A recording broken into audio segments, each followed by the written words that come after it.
My name is Clara, and I am 32 years old.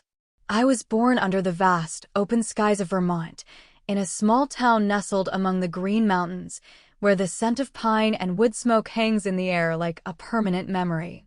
My parents, a high school history teacher and a librarian, raised me in a home filled with books, the quiet hum of diligence, and the unwavering belief that a person's worth is measured not by what they have, but by what they build with their own two hands and the integrity of their heart.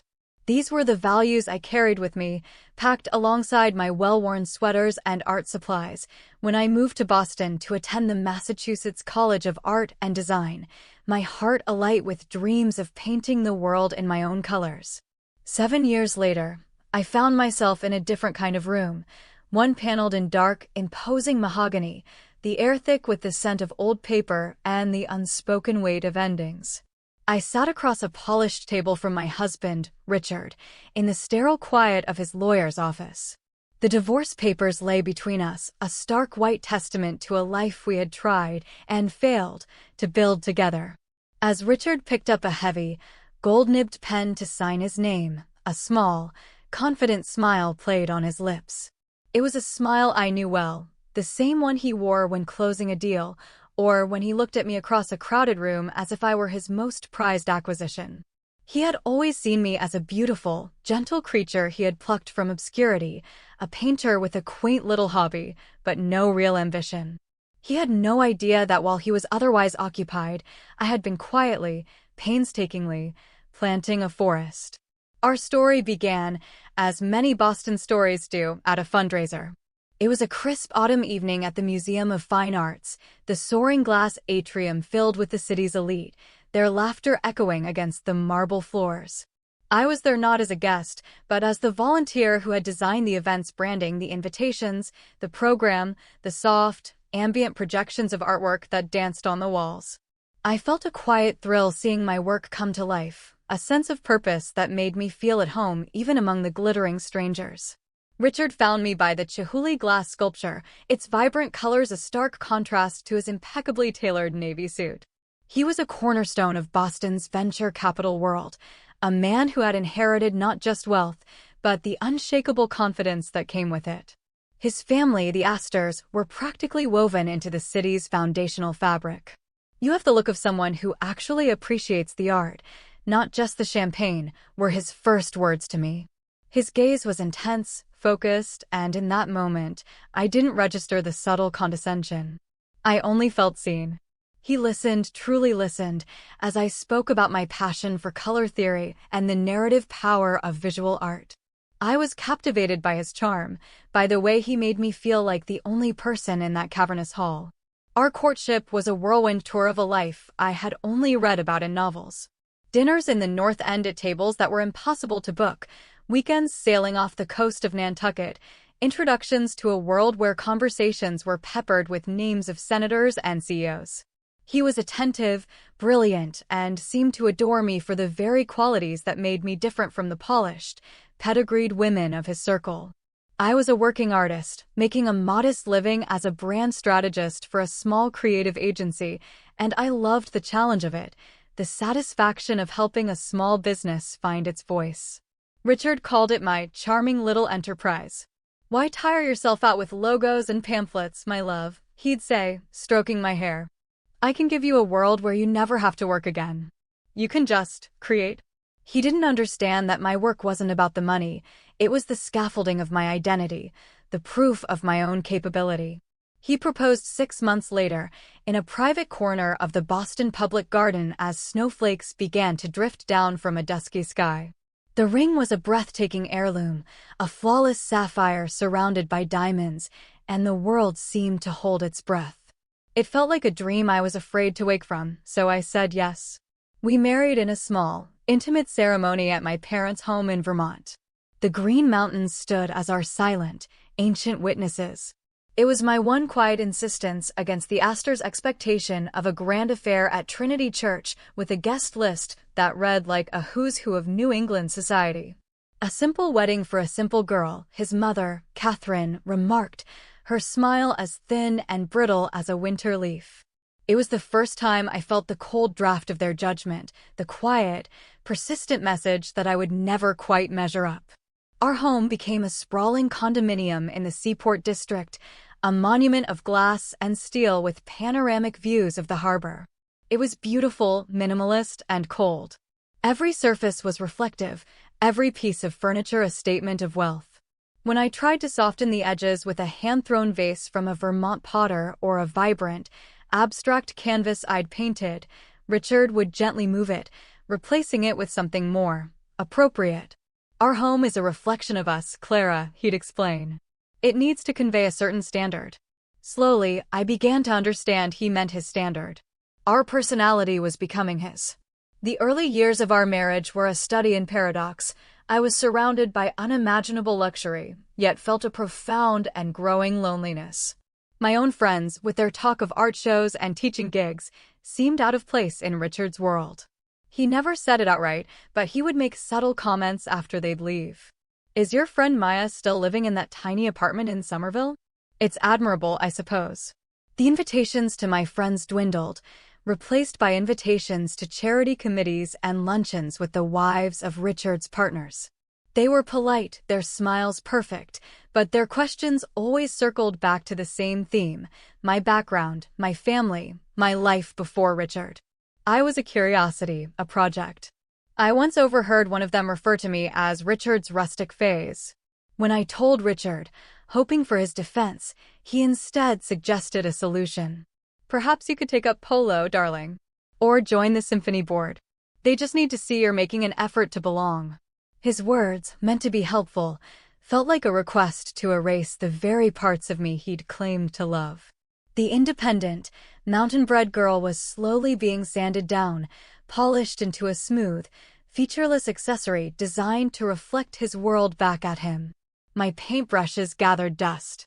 The simmering tensions in our marriage came to a quiet boil around our second anniversary. Richard's oversight of my spending, which had once felt like benevolent guidance, became suffocating. He'd scrutinize our joint credit card statements, questioning every purchase. "Another set of oil paints, Clara? That's $300 that could have been in the market." Yet, he'd spend 10 times that on a case of vintage Bordeaux without a second thought. I found myself cut off from my own roots. Trips home to Vermont became infrequent, always conflicting with a critical work dinner or a last-minute trip to Zurich. Richard found the quiet pace of my hometown provincial. "It's lovely for a weekend," he'd say, "but I don't see how your parents can stand the stillness." He didn't understand that for me, that stillness was life itself. My career, the last bastion of my identity, became a point of contention. When my agency offered me a partnership, a chance to lead their branding division, I was ecstatic. Richard's reaction was lukewarm. "Is that really where you see yourself, Clara? The salary bump is negligible in the grand scheme of things. And we were supposed to be thinking about starting a family." The mention of family was a sharp, familiar pang.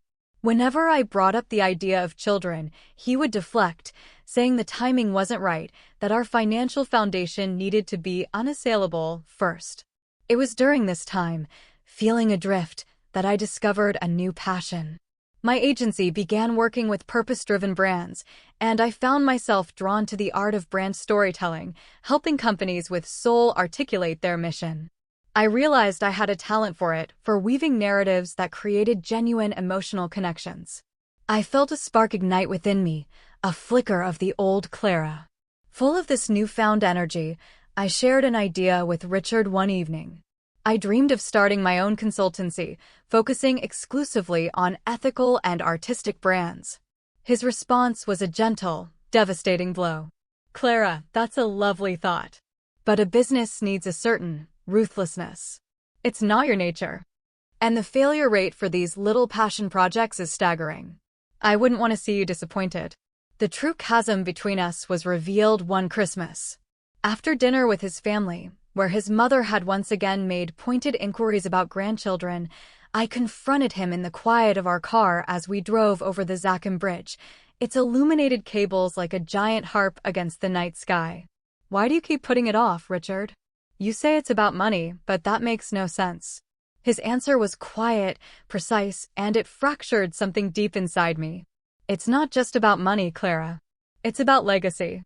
Our children will be Astors. They will need a certain kind of foundation, a certain kind of mother. Your work, it's a beautiful hobby. But what would it truly contribute to their future? What would you contribute? The words echoed in the silence of our cold, perfect home. His dismissal of my work, my passion, my very essence as insignificant, was the final, clarifying moment. I knew then that to save myself, I needed to build my own foundation, one he couldn't see, couldn't touch, and couldn't diminish. The next week, I walked into a small, community-focused bank in a neighborhood Richard never visited and opened a new account in my own name. I arranged for a small portion of my paycheck to be deposited there directly, not enough to raise suspicion, but enough to plant a seed. In the quiet hours of the night, while Richard slept the sound sleep of the untroubled, I began my real education. I devoured books on business strategy, took online courses in financial literacy, and subscribed to newsletters about social entrepreneurship, always in private browsing mode, leaving no trace. The woman who had been lulled into a beautiful, gilded sleep was beginning to wake up, and she was quietly planning to dismantle the cage, one bar at a time. As Richard's late nights at the office and international business trips became more frequent, I began to build. Using the small but growing nest egg I'd accumulated, I registered a business entity, Root and Branch Creative. The name was a quiet homage to my Vermont heritage and my belief in organic, authentic growth. I built a simple, elegant website to showcase my portfolio, my words carefully chosen to attract the kind of clients I dreamed of working with. I converted our spare bedroom, a sterile space Richard had designated for overflow storage, into my secret studio. I told him I was taking on a few freelance projects to keep my skills sharp. He barely glanced up from his tablet. "As long as it doesn't interfere with our obligations, darling," was his only comment. He saw it as a harmless pastime, like knitting. My first client found me in a small pottery studio in the South End. I had gone there seeking the comfort of handmade things, the smell of wet clay a balm to my soul. I overheard the owner, a wonderfully warm woman named Maria, lamenting to a friend that she couldn't afford a marketing agency to help her struggling business. "I pour my heart into these pieces," she said, her hands dusty with clay, "but I don't know how to tell their story." My heart ached with recognition. I introduced myself, explained my background, and offered her my services for a fraction of the standard cost, on the condition that if she was happy with the results, she would let me use the project in my portfolio. Maria looked at me, her gaze clear and assessing, and then she smiled. "I have a good feeling about you," she said. Working with Maria was like coming home. We spent hours in her sun-drenched studio, crafting a narrative around her work, her process, her inspiration. I built her a new website, ran a targeted social media campaign that highlighted the story behind each collection, and helped her secure partnerships with local artisanal shops. Within 6 months, her online sales had quadrupled, and she had a waiting list for her pottery classes. She became more than my first success story. She became my first true friend in years, someone who saw my talent not as charming or little, but as powerful. "You have a gift, Clara," she told me over coffee, her eyes shining with sincerity. "You help people find the words for their soul." My nights became a secret hustle. While Richard was on a supposed business trip to Singapore, I would be on Zoom calls with potential clients, huddled in our walk-in closet, my voice muffled by his cashmere coats. Each new project was a thrill, a confirmation of my own abilities, but it was also a tightrope walk. The fear of discovery was a constant, low-level hum beneath the surface of my growing confidence. I made mistakes. I undercharged a complex project for a sustainable fashion brand. I overpromised on a timeline for a nonprofit. But I learned from every stumble. Each client taught me more about business, about negotiation, about the delicate art of valuing my own work. My savings were reinvested into better software, professional development courses, and a small, carefully managed stock portfolio. James remained blissfully unaware, attributing my newfound confidence to my finally settling into his world. My mentor came into my life through a referral from a satisfied client. Dr. Eris Thorne was a retired MIT engineering professor who now spent his time as an angel investor for startups with a strong ethical compass. He was in his late 60s, with a brilliant mind and a kind, crinkly smile. After I presented my work for a small tech company he'd invested in, he asked me to stay behind. "You're thinking too small, Ms. Vance," he told me, his voice a gentle rumble. He looked at my rate sheet. "You are not selling hours of work. You are selling vision and integrity. People will pay for that. Quadruple this, and you will attract a higher caliber of client who understands the value you provide." He was right. When I raised my rates, I began to attract more established, mission-driven companies willing to invest in quality. Eris also became my financial guide, teaching me the principles of long-term, strategic investing. "Money is a tool, Clara," he'd explain over tea in his bookline study in Cambridge. "It can be used to build a cage, or it can be used to build a ladder. You need to make your money work for you, to build your own ladder." Under his quiet guidance, I diversified my investments, putting money into emerging green technologies and women-led startups. The joy of watching Root and Branch Creative flourish, of seeing my investments grow, was a quiet, steady flame inside me. For the first time in years, I felt wholly myself, anchored in my own purpose. I was building a life, a real one, entirely on my own terms. At Richard's side during his opulent social events, I learned to play my part flawlessly. I would smile politely, a perfect portrait of the supportive, unassuming wife, while in my mind, I was strategizing a marketing campaign for a fair trade coffee collective or finalizing a deal that would secure my independence. This double life was draining, but it was also empowering. Every success was a brick in the foundation of my new life, a life I increasingly knew I had to claim, fully and openly. The first crack in the facade of our marriage appeared not with a bang, but with a quiet chime. Richard's phone, lying face up on the bedside table, lit up with a notification. It was from a woman named Isabel, one of the junior partners at his firm. The message was just a single word, "Tonight," followed by a heart emoji. He was in the shower, the sound of the water a low hum. My own heart began to beat a frantic, painful rhythm against my ribs. I didn't confront him. Instead, I began to observe, to piece together the inconsistencies that I had previously brushed aside. The late-night strategy sessions that always seemed to fall on a Tuesday. The faint, unfamiliar floral scent on his shirts. The weekend investment retreats for which there were never any brochures. My confirmation came not from a dramatic stakeout, but from a quiet, domestic task. I was home early from a trip to visit my parents in Vermont, the scent of the mountains still clinging to my clothes. I'd planned to surprise him.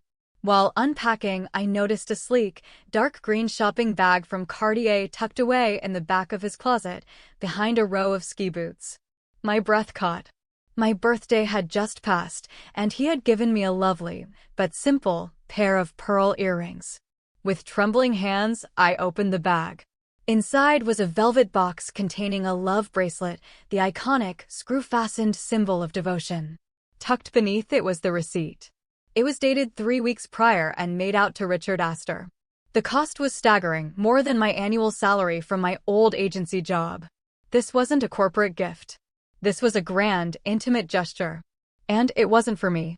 The pain was a physical thing, a cold, heavy weight in my chest. This wasn't just about infidelity. It was about the profound deception, the investment of our shared resources, our shared life, into a separate, secret world. It was the ultimate proof that I was not his partner, but a placeholder. I sat on the edge of our bed, the bracelet cold and heavy in my hand, when I heard the front door open. He wasn't supposed to be home for hours. His voice, intertwined with a woman's light, musical laughter, drifted down the hall. I stood up, my body moving on autopilot, and walked out of the bedroom just as they entered the living room. It was Isabel. She was radiant, flushed with laughter, her hand resting possessively on Richard's arm. They froze when they saw me. Richard's face, for a fleeting second, registered shock. Then, it hardened into something else, annoyance. "Clara," he said, his voice clipped. He didn't step away from Isabel. "I didn't expect you back until this evening." My flight was changed, I said, my own voice of strangers, eerily calm. I held up the bracelet. You forgot to hide this more carefully. The confrontation that followed was not the tearful, dramatic scene I might have imagined. Richard, cornered, became coldly pragmatic. Well, he said, straightening his tie as Isabel discreetly retreated towards the door. I suppose this simplifies things. I want a divorce, Clara. Isabel and I are building a future together. His arrogance was absolute. He laid out his terms as if he were dictating a memo. He would be generous.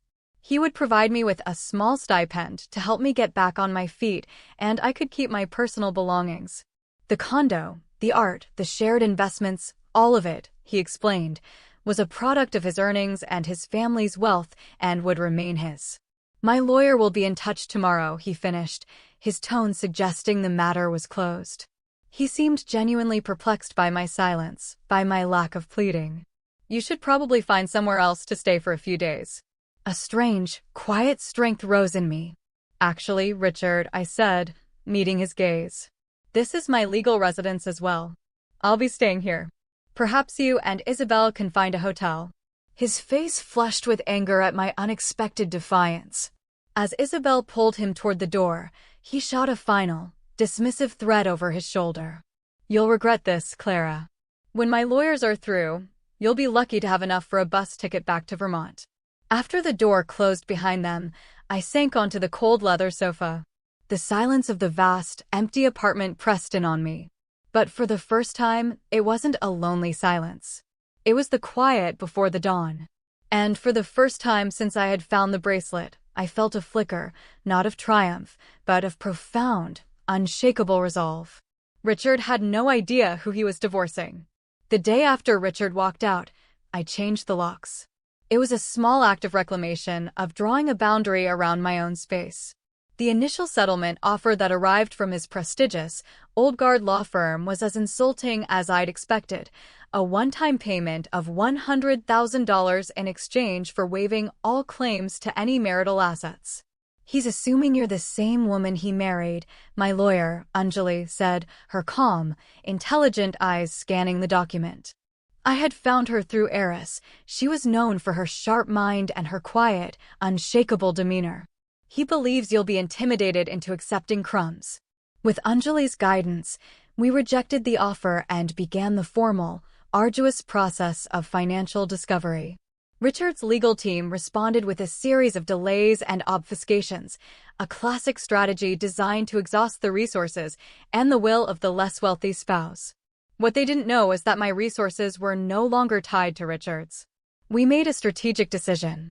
We would hold back the full disclosure of Root and Branch Creative and my investment portfolio for as long as legally possible. Let him operate under his own assumptions, Anjali advised. His arrogance will be his undoing. While the legal battle churned slowly, Richard launched a campaign to isolate me socially. Friends we had shared suddenly became distant. Invitations to gallery openings and dinner parties ceased. I learned, through Maria, that Richard was spreading a carefully crafted story of my emotional instability, my lack of gratitude, and his own heartbroken efforts to save our marriage. In their world, his narrative was accepted without question. The sting of that social exile was sharp, a painful reminder of how conditional that belonging had always been. The people who matter won't need an explanation, Maria told me, sliding a plate of warm, cinnamon-dusted scones across her work table. And the people who need an explanation don't matter. Her friendship and Eris's steady mentorship became my anchors in the storm. Richard's mother, Catherine, even called to deliver her own brand of pressure. Clara, I implore you to be reasonable, she said, her voice dripping with condescending pity. Don't tarnish the Astor name with a messy public fight. Take Richard's generous offer and maintain your dignity. Thank you for your concern, Catherine, I replied, my voice even. I will be following my lawyer's counsel. Believing me to be financially desperate and emotionally fragile, Richard's team grew careless. They failed to disclose a Swiss investment account I had stumbled upon years ago while looking for tax documents. They significantly undervalued his portfolio of startup investments.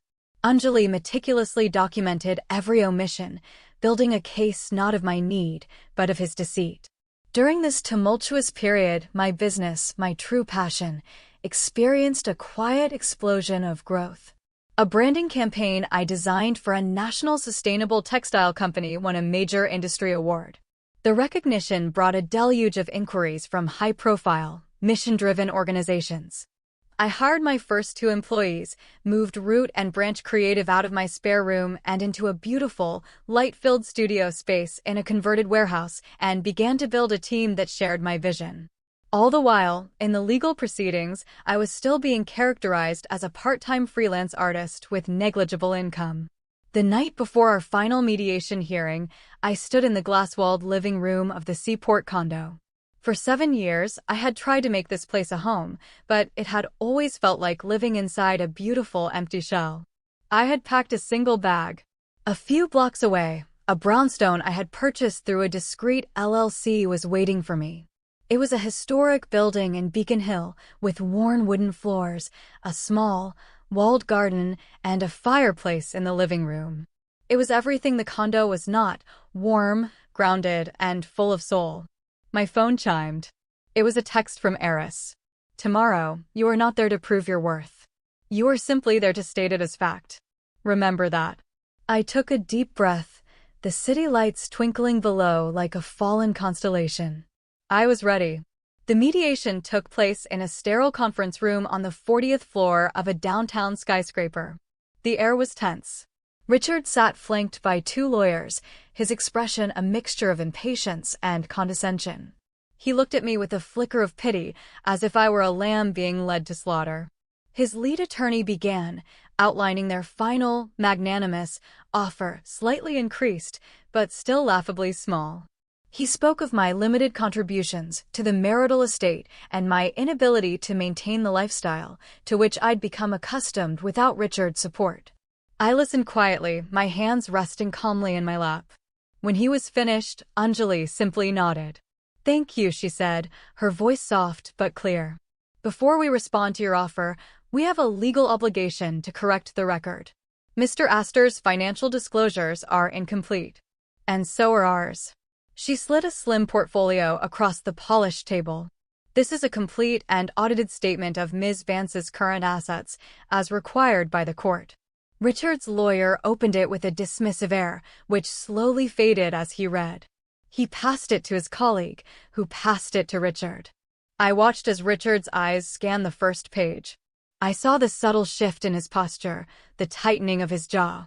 He flipped the page, then the next, his movements becoming jerky, his confident smirk melting away into a mask of stunned disbelief. He was looking at the valuation of Root and Branch Creative, certified by a top accounting firm at over $5 million. He was looking at the detailed summary of my investment portfolio, managed with Eris's guidance, now valued at over $2 million. He was looking at the deed for the Beacon Hill brownstone, purchased outright. The room was utterly silent, save for the faint rustle of paper in Richard's trembling hands. He stared at the documents, then up at me, his eyes wide with a confusion so profound it was almost comical. It was as if a piece of furniture had suddenly stood up and introduced itself as the architect of the house. This is impossible," he stammered, looking to his lawyers for an explanation they didn't have. Anjali spoke again, her tone still gentle. "It is very much possible, gentlemen. And according to the prenuptial agreement your own firm drafted, any business entity created by either spouse without capital investment from the other remains the sole and separate property of that spouse in the event of a divorce." She paused, letting the weight of the word settle. "Ms. Vance built her business without a single dollar of Mr. Astor's money. In fact, she built it despite his active discouragement." Richard looked at me, truly looked at me, perhaps for the first time in our entire relationship. The man who had laughed at the thought of my little enterprise was now confronting the reality of an empire he had never even seen. In his eyes, I saw not just shock, but a flicker of something else, a dawning, painful understanding of the depth of his misjudgment. I felt no surge of victory, no desire to gloat. All I felt was a vast, Quiet sadness for the man across the table, a man so blinded by his own definitions of success that he had missed the real story unfolding in his own home. And beneath the sadness, there was a deep, calm, and liberating sense of peace. The truth was finally on the table, stated not as a weapon, but as a fact. A year later, I stood on the stage of my alma mater's main auditorium, the warm glow of the lights on my face. I had been invited back to give the keynote address at a conference for young, creative entrepreneurs. I spoke about the power of authentic storytelling, about building a business with soul, and about the quiet courage it takes to define success on your own terms. After my speech, as I was surrounded by a crowd of bright-eyed students, I saw him. Richard was standing near the back of the room, looking older and less polished than I remembered. He was there for an alumni fundraising meeting. He approached me hesitantly after the crowd had thinned. "Clara," he said, his voice quiet. "Your speech was remarkable. You were remarkable." "Thank you, Richard," I said, my own voice steady and kind. He looked down at his hands, then back up at me, and for the first time, I saw a flicker of genuine humility in his eyes. "I never saw it," he admitted, his voice barely a whisper. "Your strength. Your vision. I was so busy trying to fit you into a frame of my own making, I never saw the masterpiece that was already there. I'm sorry." The apology, when it came, was not the victory I might once have craved. It was simply an ending. A quiet closing of a painful chapter. I saw him not as the villain of my story, but as a man who had also been trapped in a cage of his own, one built of legacy and expectation. "I hope you find your own way, Richard," I said, and I meant it. I turned and walked away, back toward the light and the buzz of the reception, leaving him to his own reflections. My life now is not a fairy tale. It is something far more real and far more precious. It is a life I have built with my own two hands, a home filled with warmth and art that I have chosen, a business that is a daily reflection of my deepest values. Sometimes, in the quiet of the evening in my little garden in Beacon Hill, I think about the seeds I planted in secret, in the dark soil of my deepest hurt. I have learned that this is how the strongest roots take hold. And I have learned that a person's worth is not something that can be given or taken away by another. It is something that grows from within, quietly, patiently, until one day, you realize you have become your own forest.